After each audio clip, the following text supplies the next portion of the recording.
ാറുണ്ട്. പലപ്പോഴും നമ്മുടെ ജീവിതത്തിലൊക്കെ ഇത് സംഭവിക്കാറുണ്ട്. പലരുടെയും മരണശേഷമാണ് അവർ നന്മയുള്ളവരായിരുന്നുവെന്ന് നമ്മൾ പ്രഘോഷിക്കുന്നതും തിരിച്ചറിയുന്നതും. കൂടെയുള്ളപ്പോൾ ആളുകളുടെ വില നമ്മൾ മനസ്സിലാക്കുന്നത്. സ്നേഹമുള്ളവരെ, ഇന്ന് ഈ ഒരു വചന ശുശ്രൂഷയിൽ നമ്മൾ വിചിന്തനം ചെയ്യുന്ന ഒരു വിഷയം ഇതാണ്: കൂടെയുള്ളവരുടെ വില മനസ്സിലാക്കുക. ഇത് നമ്മുടെ സന്യാസ ഭവനങ്ങളിൽ, ഞങ്ങൾ സന്യസ്തർക്കായിക്കൊള്ളട്ടെ, നമ്മുടെ കുടുംബങ്ങളിലായിക്കൊള്ളട്ടെ, ഒരു പൊതുസ്ഥാപന മേഖലയിലെ ജോലി സ്ഥലത്തായിക്കൊള്ളട്ടെ, കൂടെയുള്ളവരുടെ വില നമ്മൾ മനസ്സിലാക്കേണ്ടിയിരിക്കുന്നു. വിശുദ്ധ അൽഫോൻസാമയെക്കുറിച്ചും അതുപോലെ സന്യാസിനികളായിട്ട് ജീവിച്ച് മരിച്ച് പിന്നീട് വിശുദ്ധരായ പലരെക്കുറിച്ചും അവരുടെ ഒപ്പം ജീവിച്ചിരുന്നവർ പിന്നീട് സഹതപിക്കുന്ന ഞങ്ങൾ കൂടെ ഉണ്ടായിരുന്നപ്പോൾ ഇതൊരു വിശുദ്ധനായിരുന്നു, വിശുദ്ധയായിരുന്നു ഞങ്ങൾക്ക് മനസ്സിലായില്ല. അൽഫോൻസാമയെക്കുറിച്ച് ഇപ്പോൾ നമ്മൾ ഒത്തിരിയധികം പ്രഘോഷിക്കാറുണ്ട്, അല്ലേ? കേരളത്തിൻ്റെ കൊച്ചുറാണിയാണ്, സഹനസൂനമാണ്, ദൈവത്തിൻ്റെ പ്രത്യേക ദാസിയാണെന്നൊക്കെ പറഞ്ഞ് അൽഫോൻസാമയെക്കുറിച്ച് ഒത്തിരിയധികം നമ്മൾ പ്രഘോഷിക്കാറുണ്ട്. അൽഫോൻസാമയുടെ വളരെ കളർഫുള്ളായിട്ടുള്ള ചിത്രങ്ങൾ നമ്മൾ കാണാറുണ്ട്. ജൂലൈ 28-ാം തീയതി അൽഫോൻസാമയുടെ തിരുനാളിന് സ്റ്റാറ്റസുകളുടെ ഒരു പ്രളയമാണ്. അൽഫോൻസാമയെ നല്ല സുന്ദരിക്കുട്ടിയായിട്ട് മിനുക്കി ഒരുക്കിയിട്ട്. പക്ഷേ യാഥാർത്ഥ്യം മറിച്ചായിരുന്നു നമ്മൾ മനസ്സിലാക്കണം. രോഗം പിടിച്ച് ദീനം പിടിച്ച് കട്ടിലിൽ ചുരുണ്ടുകൂടി കിടന്ന ഒരു സ്ത്രീ, ഒരു സന്യാസിനി, അതായിരുന്നു അൽഫോൻസാമ. എപ്പോൾ ചോദിച്ചാലും അസുഖമെന്ന് മാത്രം പറഞ്ഞുകൊണ്ടിരുന്നു. അങ്ങനെയായിരുന്നു കൂടെയുള്ളവർ ആ സഹോദരിയെ അന്ന് മനസ്സിലാക്കിയിരുന്നത്. ചിലരൊക്കെ അന്ന് അൽഫോൻസാമയെ പരിഹസിച്ച് പറയുമായിരുന്നു, രണ്ടാനമ്മ വളർത്തിയതിൻ്റെ കുഴപ്പം അതാ ഈ പെണ്ണ് ഇങ്ങനെയായിപ്പോയതെന്ന്. ചിലരൊക്കെ പറയുമായിരുന്നു, പണ്ടെന്നോ ചെറുപ്പത്തിൽ ഇവൾ ആത്മഹത്യക്ക് പരിശ്രമിച്ചിട്ടുണ്ട്, അതാ ഇതിൻ്റെ ദൈവകോപമാണ് ഇപ്പോഴും അസുഖം എന്ന് പറഞ്ഞിങ്ങനെ കിടക്കുന്നത്. അങ്ങനെ കൂടെ ഉണ്ടായിരുന്നപ്പോൾ ആ പാവത്തിൻ്റെ നന്മ മനസ്സിലാക്കുവാനായിട്ട്, അവളുടെ വിശുദ്ധിയെക്കുറിച്ച് മനസ്സിലാക്കുവാനായിട്ട് ആർക്കും സാധിച്ചില്ല. സിസ്റ്റർ അൽഫോൻസ മരിച്ചതിന് ശേഷം അവിടെ ഉണ്ടായിരുന്ന സ്കൂൾ കുട്ടികൾക്കാണ് പെട്ടെന്ന് തോന്നിയത്, ഇതൊരു നല്ല സിസ്റ്ററായിരുന്നല്ലോ. അവളുടെ മരണശേഷം അവളുടെ കബറിടത്തിൽ പോയി ആദ്യം പ്രാർത്ഥിച്ചതും നമുക്കറിയാം, ചരിത്രമറിയാം, സ്കൂൾ കുട്ടികളാണ്. ഈ സ്കൂൾ കുട്ടികളിലൂടെയാണ് അൽഫോൻസായുടെ കഥ പിന്നീട് ലോകമെമ്പാടും അറിയാൻ ഇടയായത്. ഇന്ന് വലിയ സ്റ്റാറ്റസുകളും വലിയ ഫ്ലെക്സുകളും ബോർഡുകളും വെച്ച് അവളുടെ ജീവിതം ആഘോഷിക്കുന്നതും. പക്ഷേ സ്നേഹമുള്ളവരെ, കൂടെയുണ്ടായിരുന്നപ്പോൾ അവളുടെ വില ആർക്കും മനസ്സിലായില്ല. ഇത് സന്യാസ ഭവനങ്ങളിൽ ജീവിക്കുന്ന ഞങ്ങൾക്ക് മാത്രം പറ്റുന്ന അബദ്ധമല്ല കേട്ടോ. ഞങ്ങൾക്ക് കൂടെയുള്ള സന്യാസിനികളെക്കുറിച്ച് പലപ്പോഴും മതിപ്പില്ല. മരിച്ചു കഴിയുമ്പോൾ ആൾ നല്ലൊരു വ്യക്തിയായിരുന്നു പറയുന്നത്. ഇത് നമ്മുടെയൊക്കെ കുടുംബത്തിലും സംഭവിക്കുന്നതാണ്. ജീവിത പങ്കാളിയെക്കുറിച്ച്, മക്കളെക്കുറിച്ച്, അപ്പനമ്മമാരെക്കുറിച്ച് നമുക്ക് പലപ്പോഴും ഒരു മതിപ്പുമില്ല. പക്ഷേ അവരുടെയൊക്കെ കാലശേഷമായിരിക്കും ഒരുപക്ഷെ നമ്മൾ തിരിച്ചറിയുന്നത്, എൻ്റെ അപ്പച്ചൻ്റെ ആ കാലഘട്ടത്തിൽ. ഇന്ന് ഉള്ളവരൊക്കെ പറയുന്നത് കേട്ടിട്ടുണ്ട്, ഇന്നത്തെ തലമുറയിലെ മുതിർന്നവരൊക്കെ പറയുന്നത് കേട്ടിട്ടുണ്ട്, എൻ്റെ അപ്പൻ്റെ കാലഘട്ടത്തിൽ ഞങ്ങളുടെ കുടുംബത്തിൽ എന്തെന്നില്ലാത്ത ഐശ്വര്യവും സമ്പത്തും അനുഗ്രഹങ്ങളും ഒക്കെ ഉണ്ടായിരുന്നു. എൻ്റെ അമ്മച്ചി, എൻ്റെ പൊന്നമ്മച്ചി പണ്ടും ജീവിച്ചിരുന്നതാണ്, എന്ത് നല്ല അമ്മച്ചിയായിരുന്നു, എന്തുള്ള സ്നേഹനിധിയായിരുന്നു. പക്ഷേ ആ അപ്പൻ കൂടെ ഉണ്ടായിരുന്നപ്പോൾ, അമ്മ കൂടെ ഉണ്ടായിരുന്നപ്പോൾ അവരെയൊക്കെ തിരസ്കരിക്കുകയും എനിക്കെൻ്റെ വിഹിതം വേണം, എനിക്കെൻ്റെ ഓഹരി വേണമെന്ന് പറഞ്ഞ് വാശി പിടിച്ച് അവരെ ടെൻഷൻ അടിപ്പിച്ച് അവർക്ക് ഹൃദ്രോഗം വരുത്തിയിട്ട് നമ്മളൊക്കെ കൊന്നൊടുക്കിയിട്ടുള്ളവരൊക്കെ തന്നെയായിരിക്കാം ഇന്നിരുന്ന് പറയുന്നത് അവരൊക്കെ നല്ലവരായിരുന്നുവെന്ന്. സ്നേഹമുള്ളവരെ, അവരോടൊക്കെ ആയിരിക്കുമ്പോൾ, ഇന്ന് അപ്പനമ്മമാരോടൊപ്പമായിരിക്കുമ്പോൾ, ഇന്ന് സഹസന്യാസികളോടൊപ്പമായിരിക്കുമ്പോൾ, ജീവിത പങ്കാളിയോടൊപ്പമായിരിക്കുമ്പോൾ മനസ്സിലാക്കുക, അവർക്ക് നന്മയുണ്ട്, അവർ നല്ല വ്യക്തികളാണ്, അവരെ ദൈവമാണ് നിൻ്റെ ജീവിതത്തിലേക്ക് അയച്ചു വിട്ടിരിക്കുന്നത്. ചില ന്യൂസ് ചാനലുകളൊക്കെ കാണുമ്പോഴേ ചിലപ്പോൾ ചിരി വരാറുണ്ട്. ആരെങ്കിലും പ്രശസ്തരായ ഒരു രാഷ്ട്രീയ നേതാവ് അല്ലെങ്കിൽ സിനിമാ രംഗത്ത് പ്രവർത്തിക്കുന്ന ഒരു വ്യക്തി മരണപ്പെട്ടു എന്നിരിക്കട്ടെ, ആ ന്യൂസ് ചാനലുകൾ ആ വ്യക്തിയെ വിശുദ്ധനായിട്ട് നാമകരണം ചെയ്യും. ഇദ്ദേഹമായിരുന്നു കേരളം കണ്ട ഏറ്റവും നല്ല രാഷ്ട്രീയക്കാരൻ, ഇദ്ദേഹമായിരുന്നു കേരളം കണ്ട ഏറ്റവും നല്ല ചലച്ചിത്ര താരം, ഇദ്ദേഹമായിരുന്നു കേരളം കണ്ട ഏറ്റവും നല്ല സ്പോർട്സ് താരം എന്നൊക്കെ പറഞ്ഞ് അവരെ അങ്ങ് പ്രശംസിക്കാറുണ്ട്. എപ്പോഴാണ്?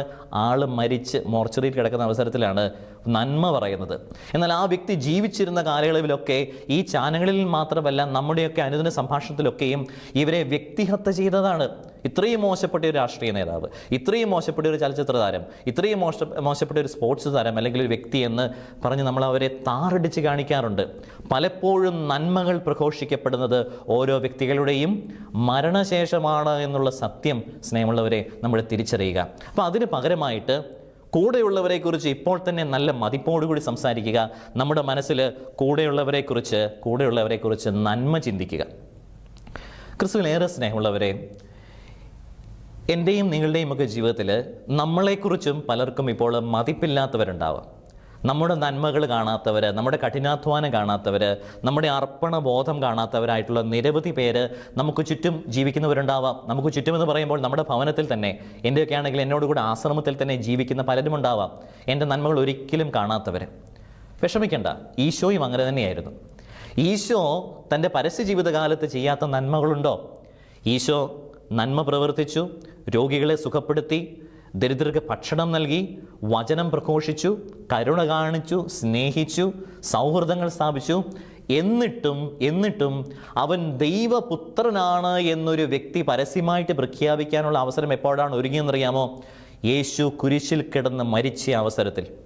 മർക്കോസിന് സുവിശേഷം 15-ാം അധ്യായത്തിൻ്റെ 39-ാം തിരുവചനത്തിൽ ശതാധിപൻ വന്നിട്ട് പ്രഘോഷിക്കുന്നുണ്ട്, സത്യമായും ഈ മനുഷ്യൻ ദൈവപുത്രനായിരുന്നുവെന്ന്.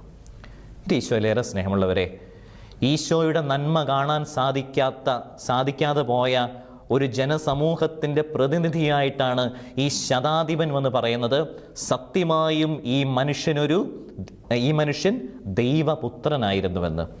നിങ്ങൾ ഒരിക്കലും ഈ ശതാധിപൻ ഒരു നല്ല കഥാപാത്രമാണെന്ന് ചിന്തിക്കരുത് കേട്ടോ. ഇദ്ദേഹം പെട്ടെന്ന് ദൈവത്താൽ അയക്കപ്പെട്ടൊരു മാലാഖയാണെന്ന് ഒരിക്കലും ചിന്തിക്കരുത്. ആരാണ് ഈ ശതാധിപൻ? പണ്ട് ഭൃത്തിന് സുഖമില്ല എന്ന് പറഞ്ഞ് വന്ന ശതാധിപൻ അല്ല കേട്ടോ. ഇത് ഈശോയെ കൊന്നൊടുക്കുവാനായിട്ട്, ഈശോയെ കുരിശയിലേറ്റി വധിക്കുവാനായിട്ട് റോമാ സാമ്രാജ്യം അയച്ച പടയാളികളുടെ നേതാവായിരുന്നു. അതായത് യേശുവിനെ കുരിശിലേറ്റി കൊന്നവൻ, ആ കൃത്യം നിർവഹിച്ച വ്യക്തിയാണ് ഈ ശതാധിപൻ. ആ വ്യക്തിയാണ് മനസ്സലിഞ്ഞ് ഉള്ളുരുകി പറയുന്നത്, തെറ്റുപറ്റിപ്പോയി, ഇവൻ യഥാർത്ഥത്തിൽ ദൈവപുത്രനായിരുന്നുവെന്ന്. യേശു ഭൂമിയിലായിരുന്ന അവസരത്തിൽ തൻ്റെ പരസ്യജീവിത കാലത്തിൽ പലപ്പോഴും വാക്കുകളിലൂടെയും പ്രവൃത്തികളിലൂടെയും ഒക്കെ സമർത്ഥിച്ചിട്ടുണ്ട് താൻ ദൈവപുത്രനാണ്. താൻ ഈ ഭൂമിയിൽ വന്നിരിക്കുന്നതിൻ്റെ ലക്ഷ്യം തന്നെ ജനത്തെ അനുതാപത്തിലേക്ക് ക്ഷണിക്കുവാനാണ്, പിതാവായ ദൈവത്തെ ഈ ലോകത്തിന് പരിചയപ്പെടുത്തുവാനാണ് എന്നൊക്കെയും ഈശോ പറഞ്ഞിട്ടും ആരും തൻ്റെ ശിഷ്യരുൾപ്പെടെയുള്ളവർ ശ്രവിക്കാതെ പോയി.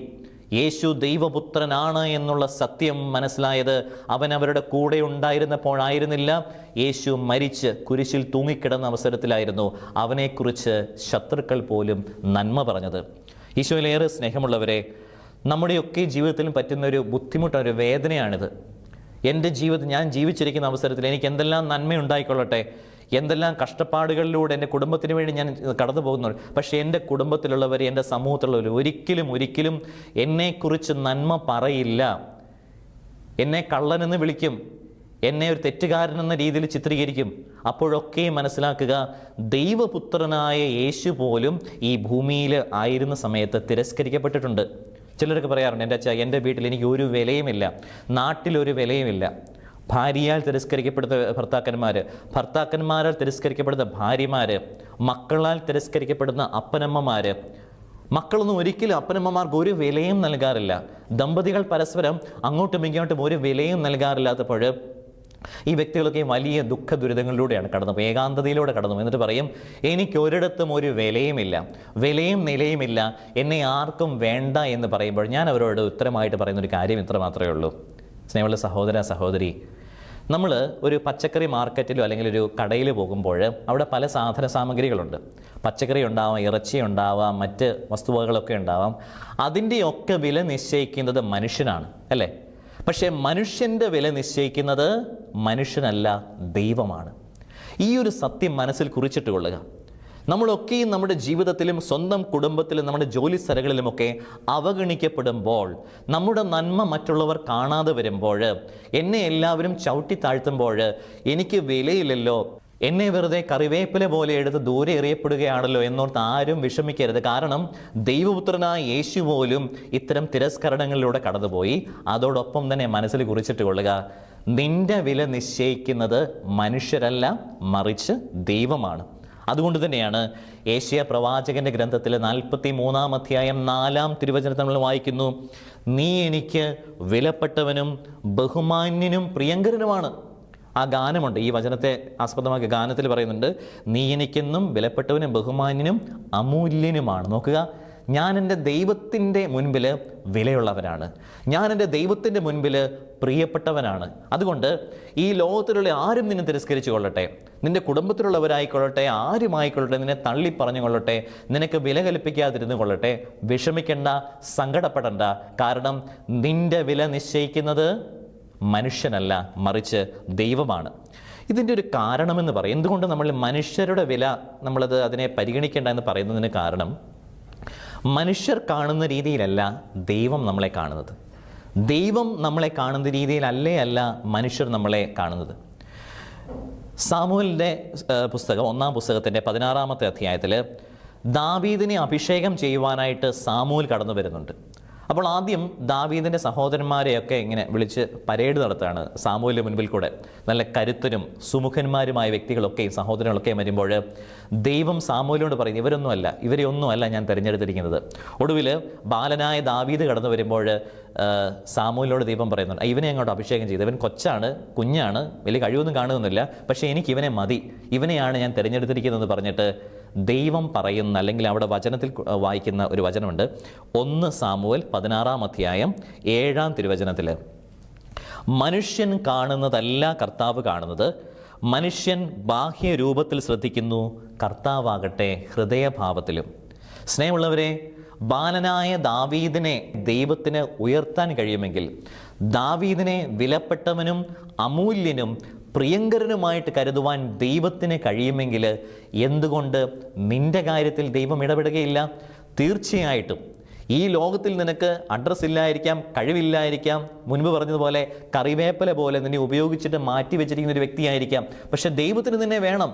ദൈവം നിനക്ക് പ്രിയപ്പെട്ടവനാണ്, നീ ദൈവത്തിനും പ്രിയപ്പെട്ടവനാണ്, നീ ദൈവത്തിൻ്റെ അമൂല്യ സ്വത്താണ് എന്ന് എൻ്റെ പൊന്നു സഹോദര സഹോദരി മനസ്സിലാക്കുക. അപ്പോൾ ദൈവം നിന്നെ ഒരിക്കലും തിരസ്കരിക്കുകയില്ല. കാരണം ദൈവത്തിൻ്റെ കാഴ്ചപ്പാട് മനുഷ്യരിൽ നിന്നും വ്യത്യസ്തമാകിയാൽ ദൈവത്തിന് നീ എപ്പോഴും പ്രിയങ്കരനാണ്. കഴിവുകെട്ടവനായിരിക്കാം, നന്മയൊന്നും ചെയ്യാത്തൊരു വ്യക്തിയായിരിക്കാം, but God still loves you. മറ്റുള്ളവർ നമ്മളെ തിരസ്കരിക്കുമ്പോൾ നമുക്ക് വലിയ വിഷമമാണല്ലേ? മറ്റുള്ളവർ നമ്മളെ ചവിട്ടി പുറത്താക്കുമ്പോൾ നമുക്ക് വലിയ വേദനയാണ്. നമ്മുടെ കുടുംബത്തിലും നാട്ടിലുമൊക്കെ നമുക്ക് നിലയും വിലയും ഇല്ലാത്തപ്പോൾ വലിയ വ്യസനമാണ് മനസ്സിൽ. എന്നാൽ ഇതുപോലെ തന്നെ ഞാൻ മറ്റുള്ളവരെ തള്ളിപ്പറയുന്ന ചില അവസരങ്ങൾ ഉണ്ടാകുന്നില്ലേ? നമ്മുടെ കുടുംബത്തിലായിക്കൊള്ളട്ടെ, അപ്പനമ്മമാരും മക്കളും തമ്മിലുള്ള ബന്ധത്തിലായിക്കൊള്ളട്ടെ, നമ്മൾ പലപ്പോഴും നമ്മുടെ ജീവിതത്തിൽ, കുടുംബത്തിൽ പലരെയും തിരസ്കരിക്കാറുണ്ട്, പലരെയും വില കുറച്ച് കാണാറുണ്ട്, പലരെയും അവരുടെ നന്മകളോട് ചേർത്ത് കാണുകയും പ്രശംസിക്കുകയും അവരുടെ ജീവിതത്തോട് ചേർത്ത് എൻ്റെ ജീവിതം പ്രതിഷ്ഠിച്ച് ആ ജീവിതം ആസ്വദിക്കാൻ കഴിയാതെ പോവുകയും ചെയ്യുന്ന നിരവധി പേരുണ്ട്. പ്രത്യേകിച്ച് മക്കൾ, അവർക്ക് അപ്പനമ്മമാരെ എന്ന് പറയുന്നത് വലിയൊരു ഭാരമായിട്ട് തീരുന്ന ഒരു കാലഘട്ടത്തിലാണ് നമ്മളിപ്പോൾ ജീവിക്കുന്നത്.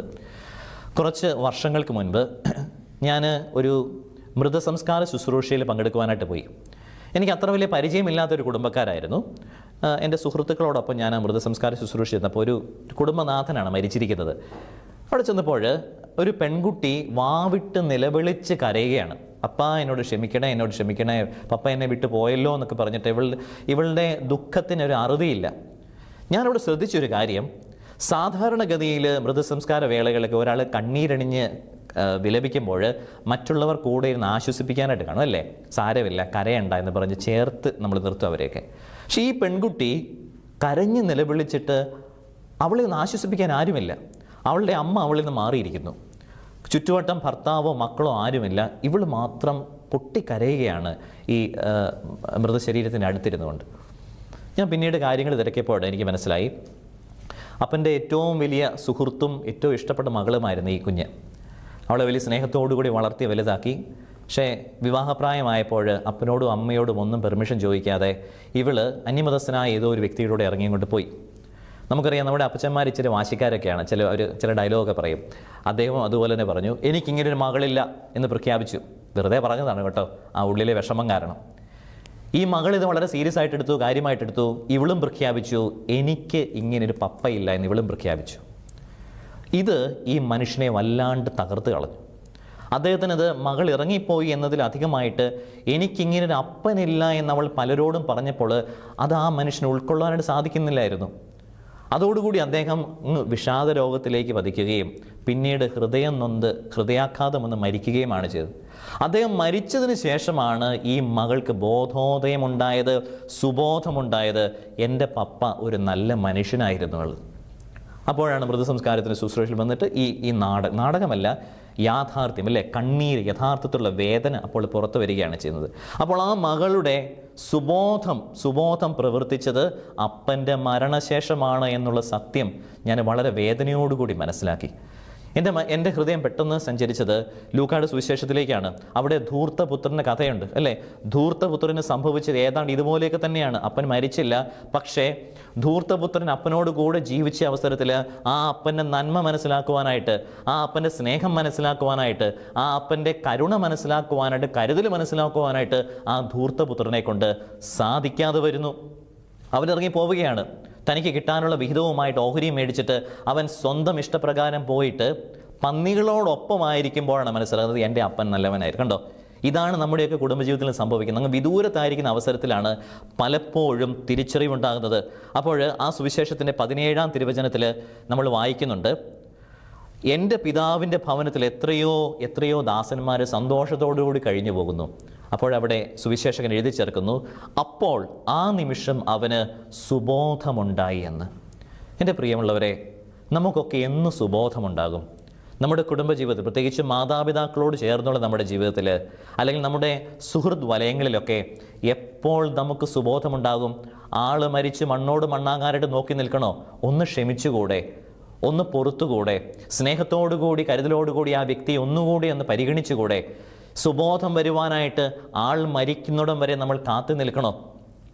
അപ്പോൾ പറഞ്ഞു വന്നതുപോലെ തന്നെ കൂടെയുള്ളപ്പോൾ ആളുകളുടെ വില മനസ്സിലാക്കുക. കൂടെയുള്ള വ്യക്തിയെക്കുറിച്ച് മതിപ്പോടുകൂടി സംസാരിക്കുക. ഞാൻ ആരുടെ കൂടെ ജീവിക്കുന്നോ അവരെയൊക്കെ ദൈവം പ്രത്യേകമാവിധം പദ്ധതിயின் പ്രകാരം എൻ്റെ ജീവിതത്തിലേക്ക് അയച്ചവരാണ്.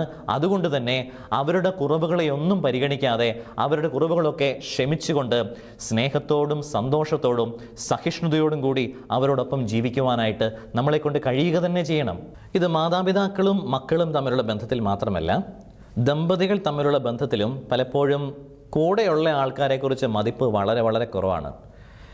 പ്രത്യേകിച്ചും നമ്മൾ ഭർത്താക്കന്മാരെ, പുരുഷന്മാർക്ക് ഒരു ചിന്തയുണ്ട്, ഈ ഭാര്യമാരെ ഏതോ അടിമച്ചന്തയിൽ നിന്ന് വാങ്ങിക്കൊണ്ട് വന്നതാണ് എന്നൊരു തെറ്റായ മനോഭാവം പലപ്പോഴും പുരുഷന്മാർക്കുണ്ട്. അവർ കിടന്ന് കഷ്ടപ്പെട്ട് കൊള്ളട്ടെ, എൻ്റെ അടിമയെ പോലെ. കാരണം അവരുടെ കാര്യത്തിൽ ഒരു കരുതലും എനിക്കില്ല, പക്ഷേ എൻ്റെ കാര്യത്തിൽ എന്നെ രാജാവിനെ പോലെ നോക്കിക്കൊള്ളണം. എനിക്ക് വളരെ അടുപ്പമുള്ള ഒരു കുടുംബം, ആ കുടുംബത്തിൽ പുറമേ നോക്കുമ്പോൾ വളരെ സ്നേഹമുള്ള ഒരു ഭാര്യയും ഭർത്താവും. പക്ഷേ ആ ഭർത്താവ് എപ്പോഴും ഭാര്യയെ ഇങ്ങനെ എപ്പോഴും ഇട്ട് ജോലി ചെയ്യിപ്പിച്ച് അവരെ ഇങ്ങനെ നരക ജീവിതത്തിലേക്ക്, യാതനയിലേക്ക് തള്ളിയിടുകയാണ് ചെയ്യുന്നത്. ഈ ഭർത്താവിന് കോവിഡ് കാലഘട്ടത്തിൽ കോവിഡ് പിടിച്ച് വളരെ ദുരിതപൂർണമായ ജീവിതം നയിച്ചുകൊണ്ടിരുന്നപ്പോൾ സ്വന്തം ആരോഗ്യവും സ്വന്തം സുരക്ഷ പോലും വകവയ്ക്കാതെ ആ ഭാര്യ അദ്ദേഹത്തെ വളരെ നല്ല രീതിയിൽ നോക്കി അദ്ദേഹത്തെ ആ രോഗാവസ്ഥയിൽ നിന്നും രക്ഷപ്പെടുത്തിയത് ഈ ഭാര്യ സ്വന്തം ജീവിതം സമർപ്പിച്ചിട്ടാണെന്ന് ഞാൻ പറയുകയുള്ളൂ. എന്നിട്ട് ഈ അടുത്ത കാലത്ത് ഈ സഹോദരിക്ക്, ഈ ഭാര്യയ്ക്ക് ഡെങ്കിപ്പനി പിടിച്ചു. അപ്പോൾ ഈ ഭർത്താവിനുള്ള ഒരു നല്ലൊരു ഗുണമെന്ന് വെച്ചാൽ എല്ലാ ദിവസവും ദിവസം പള്ളിയിൽ പോകും. എല്ലാ ദിവസവും ഈ ആകാശം ഇടിഞ്ഞു വീണാലും ഭൂമികുലുക്കം ഉണ്ടായാലും അദ്ദേഹത്തിനൊരു കുഴപ്പമില്ല, പള്ളിയിൽ പോകണം എന്നുള്ളത് അദ്ദേഹത്തിൻ്റെ ചിട്ടയാണ്. അപ്പോൾ ഭാര്യയ്ക്ക് രോഗം പിടിച്ച്, പനി പിടിച്ച്, ശരീരമാസകലം വേദനയായിട്ട് പാവത്തിന് എഴുന്നേൽക്കാൻ പോലും വയ്യാതെ കട്ടിൽ കിടക്കുക. അപ്പോൾ ഈ പള്ളിയിൽ പോകുന്നതിന് മുൻപ് ഇദ്ദേഹത്തിനൊരു നിഷ്കർഷയുണ്ട്, കട്ടൻ കാപ്പി കുടിക്കണം. കട്ടൻ കാപ്പി കുടിച്ചിട്ടേ പള്ളിയിൽ പോവുള്ളൂ. അത് ഭാര്യ തന്നെ കട്ടൻ കാപ്പി ഇട്ട് തരികയും വേണം. അപ്പോൾ ഇദ്ദേഹം വാശി പിടിക്കുകയാണ്. അതിരാവിലെ 5:30 മണിക്ക് എഴുന്നേറ്റിട്ട് എഴുന്നേൽക്കാൻ വയ്യാതെ ആ സകലം വേദനയായിട്ട് പനി പിടിച്ചെടുക്കുന്ന സ്വന്തം ഭാര്യയോട്, നീ എണീറ്റ് കട്ടൻ കാപ്പി ഇട്ട് തരണം. ഈ അമ്മയ്ക്കാണെങ്കിൽ എഴുന്നേൽക്കാനും പോലും സാധിക്കില്ല. ചേട്ടൻ തന്നെ അനത്തിക്കൂടെ, ഇല്ല നീ തന്നെ കട്ടൻ കാപ്പി ഇട്ട് തന്നാലേ എനിക്ക് പോകുള്ളൂ എന്ന് പറഞ്ഞിട്ട് വാശി പിടിക്കുകയാണ്. കാരണം ഇവളെ അടിമയാണല്ലോ, എൻ്റെ അടിമയായിട്ട് ഞാൻ പണം കൊടുത്ത് കൊണ്ടുവന്നിരിക്കുന്നതാണല്ലോ, അതുകൊണ്ട് എനിക്ക് എന്തും ആജ്ഞാപിക്കാമല്ലോ. ഇത്തരത്തിൽ സ്വന്തം ഭാര്യമാരോട് പോലും അവഗണനയോടെ, പുച്ഛത്തോടു കൂടി പെരുമാറി അവരുടെ വില മനസ്സിലാക്കാൻ സാധിക്കാത്ത നിരവധി പുരുഷന്മാർ, നിരവധി ഭർത്താക്കന്മാർ നമ്മുടെ നാട്ടിലുണ്ട്. എന്നിട്ട് ഈ ഭാര്യ എന്നോട് പറയുന്നത്, അച്ഛൻ എനിക്ക് എഴുന്നേൽക്കാൻ പോലും സാധിക്കുന്നില്ലായിരുന്നു, എനിക്ക് എഴുന്നേൽക്കാൻ സാധിച്ചില്ല. എന്നിട്ട് എൻ്റെ ചേട്ടായി ഭർത്താവ് കാപ്പി കുടിക്കാതെ വാശിക്ക് എന്നോട് പിണങ്ങിയിട്ട് പോയി കുർബാനയിൽ പങ്കെടുത്ത് അവിടുന്ന് കുർബാന സ്വീകരിച്ചിട്ട് തിരിച്ചു എന്നത് പറഞ്ഞു. എത്രമാത്രം കാപട്യമുള്ള ജീവിതമാണെന്ന് ചിന്തിച്ചു നോക്കിയേ. സ്വന്തം കുടുംബത്തിൽ ഒരു വ്യക്തിയുടെ വില മനസ്സിലാക്കാതെ ക്രിസ്തുവിൻ്റെ വില മനസ്സിലാക്കുവാനായിട്ട് കടന്നു ചെല്ലുമ്പോൾ ഒന്ന് മനസ്സിലാക്കുക, ഇവിടെ പാപം ചെയ്തിട്ടാണ് നീ നിന്നെ തന്നെ വലിയ വിശുദ്ധനായിട്ട് ദൈവത്തിൻ്റെ മുൻപിൽ പ്രദർശിപ്പിക്കുന്നത് മനസ്സിലാക്കുക. ഇനി ഭർത്താക്കന്മാർ ഭാര്യമാരുടെ വില മനസ്സിലാക്കുന്നതിൽ മാത്രമല്ല, ചില ഭവനങ്ങളിലൊക്കെ നേരെ തിരിച്ചാണ് കേട്ടോ സംഗതി. ചിലപ്പോഴൊക്കെ ഭർത്താക്കന്മാർ ഭാര്യമാരുടെ കരുതലിന് വേണ്ടി കാംക്ഷിക്കാറുണ്ട്, ആഗ്രഹിക്കാറുണ്ട്, ദാഹിക്കാറുണ്ട്. നിരന്തരം കൂലിപ്പണിക്ക് പോകുന്ന ഒരു ചേട്ടനോട് പറയുകയായിരുന്നു, അച്ഛാ, ഞാൻ രാവിലെ മുതൽ വൈകുന്നേരം വരെ പണിയെടുക്കുന്നത് എൻ്റെ വീട്ടിൽ എൻ്റെ സ്വന്തം അമ്മയുമുണ്ട്, എൻ്റെ ഭാര്യയുമുണ്ട്. ഇവർക്ക് വേണ്ടിയിട്ടാണ്. ഇവർക്ക് ഇഷ്ടംപോലെ മരുന്നിൻ്റെ ആവശ്യമുണ്ട്, എനിക്കും ആരോഗ്യ പ്രശ്നങ്ങളൊക്കെ ഉണ്ട്. അപ്പോൾ ഞങ്ങൾക്ക് 3 പേർക്കും വേണ്ടിയിട്ടാണ് ഞാൻ ഈ കൂലിപ്പണി ചെയ്യുന്നത്. പക്ഷേ അച്ഛാ, വീട്ടിലൊരു പ്രശ്നമുണ്ട്. ഞാൻ എന്താണ്? അപ്പോൾ പറയുക, ഈ ഭാര്യയും എൻ്റെ സ്വന്തം അമ്മയും പകൽ വേറെ ഒരു പണിയില്ലാത്തത് കൊണ്ട് അങ്ങോട്ടും ഇങ്ങോട്ടും വഴക്കടിച്ചുകൊണ്ടിരിക്കും. എപ്പോഴും ശണ്ടയാണ്. വൈകുന്നേരം ഞാൻ കഷ്ടപ്പെട്ട് വീട്ടിലേക്ക് ചെല്ലുമ്പോൾ ഇവരുടെ സൗഹൃദവും ഇവരുടെ സാന്നിധ്യവുമാണ് ഞാൻ ആഗ്രഹിക്കുന്നത്. പക്ഷെ ഞാൻ വൈകുന്നേരം വീട്ടിൽ ചെല്ലുമ്പോൾ 2 പേരും മുഖം വീർപ്പിച്ച് എന്നോട് വഴക്കടിക്കാനായിട്ട് സജ്ജരായിട്ടാണ് ഇരിക്കുന്നത് പറയുന്നു. നോക്കുക, ഈ ഭർത്താവ് ഒരു സുപ്രഭാതത്തിൽ ഇല്ലാതാവുകയാണെങ്കിൽ തീരും ഇവരുടെ പിണക്കോ ഇണക്കോ ഒക്കെ, അല്ലേ? അപ്പോൾ കൂടെയുള്ളപ്പോൾ ആളുകളുടെ വില മനസ്സിലാക്കുക. ഭർത്താവ് മനസ്സിലാക്കണം, എൻ്റെ ഭാര്യ എന്ന് പറയുന്ന ഒരു അടിമയല്ല. ഭാര്യ മനസ്സിലാക്കണം, എൻ്റെ ഭർത്താവ് എന്ന് പറയുന്ന ഒരു യന്ത്രമല്ല, പുറത്ത് പോയി ജോലി ചെയ്തിട്ട് പണം കൊണ്ടുവന്ന് ഒടുവിൽ എൻ്റെ വായിലിരിക്കുന്ന ആക്ഷേപ വാക്യങ്ങളൊക്കെ കേൾക്കാനായിട്ട് വിധിക്കപ്പെട്ട ഒരു വ്യക്തിയല്ല എൻ്റെ ഭർത്താവ് എന്ന തിരിച്ചറിവ്, ബോധ്യം ഓരോ അമ്മമാർക്കും ഓരോ ഭാര്യമാർക്കും ഉണ്ടാകണം. അതുപോലെ തന്നെ മക്കളും തിരിച്ചറിയുക. അപ്പനമ്മമാരെ തള്ളിക്കളയുവാനായിട്ട്, അവരെ പരിഹസിക്കുവാനായിട്ട്, അവരെ തിരസ്കരിക്കുവാനായിട്ട് വളരെ എളുപ്പമാണ്. പക്ഷേ വർഷങ്ങൾക്ക് ശേഷമായിരിക്കും പറയുന്നത്, എൻ്റെ അപ്പനൊരു നല്ല വ്യക്തിയായിരുന്നു, അമ്മയൊരു നല്ല വ്യക്തിയായിരുന്നു എന്ന്.